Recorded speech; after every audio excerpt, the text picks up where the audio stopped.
इस particular video में मैं माइंट्री स्टॉक के बारे में मैं बताऊंगा।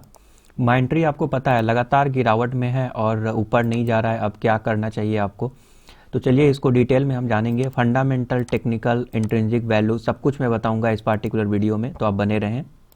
अगर हम माइंट्री का अगर हम शेयर प्राइस अगर हम देखें तो देख सकते हैं 2060 3.84, यानी कि ज़बरदस्त गिरावट आपको यहाँ पे देखने को मिल रहा होगा।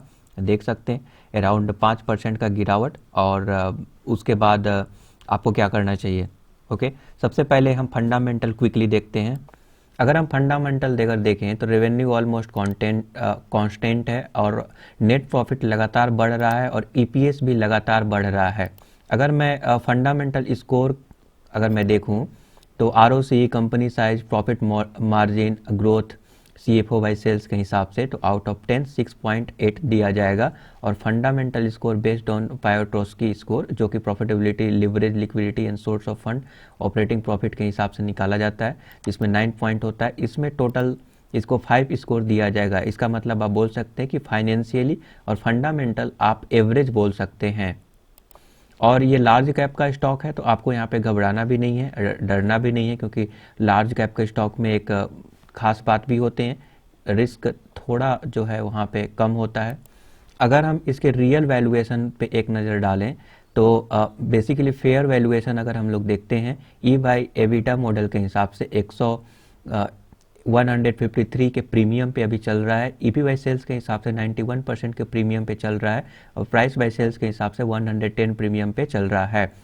ओके, तो अगर फेयर वैल्यूएशन अगर इन सारे मॉडल जो भी है ईवी बाई एविटा के हिसाब से 809 होना चाहिए था और ईवी बाई सेल्स के हिसाब से 1070 होना चाहिए था और प्राइस बाई सेल्स मॉडल के हिसाब से 977 होना चाहिए था। और अगर हम तीनों मॉडल का अगर हम मीडियन निकालें तो 977 इसका रियल वैल्यूएशन होना चाहिए था, जो कि रियल वैल्यूएशन से अभी आप बोल सकते हैं कि 110% ज़्यादा प्रीमियम पे चल रहा है, मतलब वैल्यूएशन 110% हाई है। नाउ स्टॉक बढ़िया है, आईटी सेक्टर ग्रो कर रहा है, माइंट्री भी ग्रो कर रहा है, कंपनी बढ़िया है, कोई इशू नहीं है। तो प्रॉब्लम इज डैट अभी 110%, इतने सारे फैक्टर्स हैं तो 110% तो मेरे हिसाब से तो ग्रो करना चाहिए ना प्रीमियम पे, जो कि कर रहा है। It's okay. नाउ अगर हम इसका पी वैल्यू देखें तो अभी 53 चल रहा है, ठीक है, 53, जो कि ये हाई वैल्यूएशन को दर्शाता है।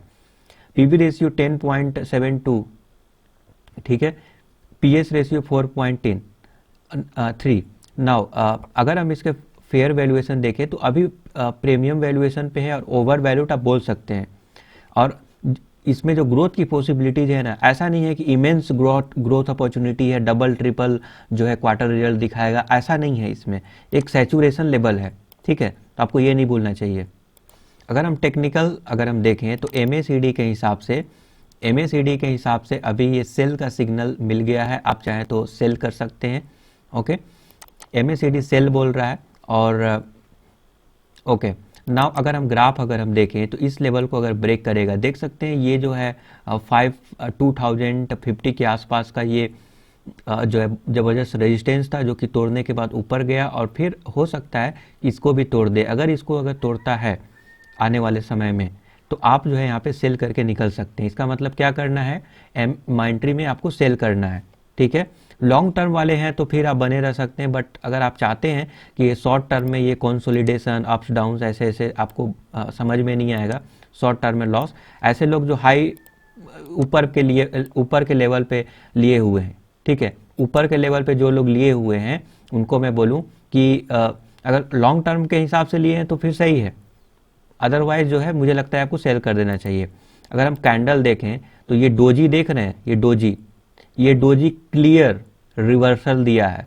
मतलब अगर डोजी अगर टॉप पे अगर बन रहा है, टॉप पे अगर ऐसा डोजी बन रहा है तो रिवर्सल स्टार्ट हो गया, इसका संकेत मिल चुका था।